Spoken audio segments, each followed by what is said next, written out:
الان شبکه امام حسین داریم برای شیرازی اینا، میگم آقای شیرازی مثلا حالا مخالفت میکنید باش نمیدونم، حالا بیشتر صحبت هایی که میکنن خودشون یا کسای دیگر راجع به دین میگن، راجع به شیعه میگن، شعائر اهل بیت میگن، در اربعین مردم رو دعوت میکنن به سوی کربلا، نمیدونم با حکومت دجالیه مخالفت میکنن. حالا شاید یک ایراداتی باشه ولی خب بیشتر شعائر دین رو دارن عرضه میکنن که مردم رو به سمتش که میگن. آقای خامنه‌ای هم حرفای بد نیست، آقای خمینی هم تمام حرفاش بد نبود. آقای خمینی حرفای خوب خیلی زیاد داره، مردم را دعوت به تقوا، به زهد، به یاد خدا میکرد. مثلا ماه رمضان روزه بگیرید. خب آره اینطوری نبود که همه حرفاش دروغ باشه. حالا اینهایی که ما داریم میبینیم یعنی حدیث میخونن و مردم میگن که زمین مثلا در اسلام اصلا حدیث نمیخونه. صادق شیرازی اصلا حدیث نمیخونه. صادق شیرازی میگه شما بیاید از من تقلید کنید.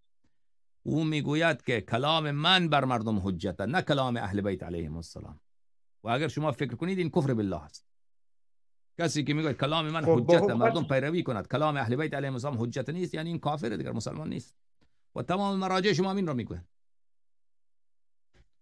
سیستانی، آقای وحید خراسانی، همه گیشن این رو میگه کلام اهل بیت علیهم السلام حجت نیست، کلام ما حجته. خب اینا مسلمان این حرفو میزنه؟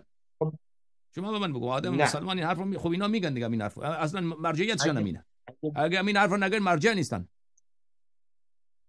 خب مثلا از امیرالمومنین هم میگن که هیچ زندانی سیاسی نداشتن، نه پیغمبر نه امیرالمومنین، هیچ زمینی نفروختن در دوره حکومتشون، ولی اینها دارن زمین میفروشن. زمین هر کی آباد کرد برای اونه، 1 متر 100 متر هر چیز تونستی آباد کنی مالک هستی. دولت حق فروش زمین رو نداره. اما همین صادق شیرازی ببین اعتقاد به انقلاب داره، اعتقاد به ولایت فقیه داره، اعتقاد به حکومت اسلامی داره.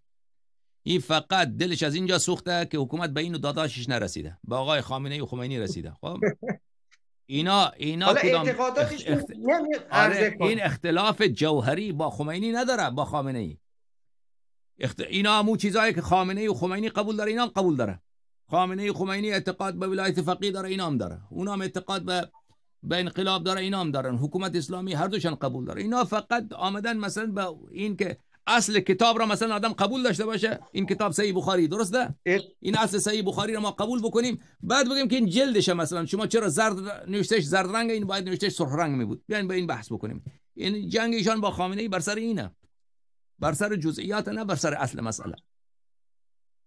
خب اعتقاداتش که نمیاد تو تلویزیون اعلام کنه اعتقادات من اینه، اون چیزی که میگه مردم با شعائر دین رو ولایت فقیه را دعوت میکنه.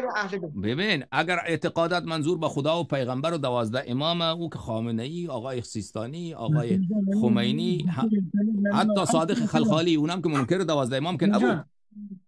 درسته؟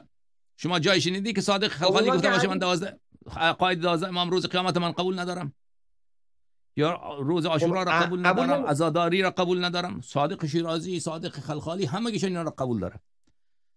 اون چیزایی را که اینا ببین اختلاف ما با دجالیه بر سر خدا و پیغمبر که نیست، بر سر 12 امام که نیست، اختلاف ما بر ولایت فقیه انقلاب ایناست.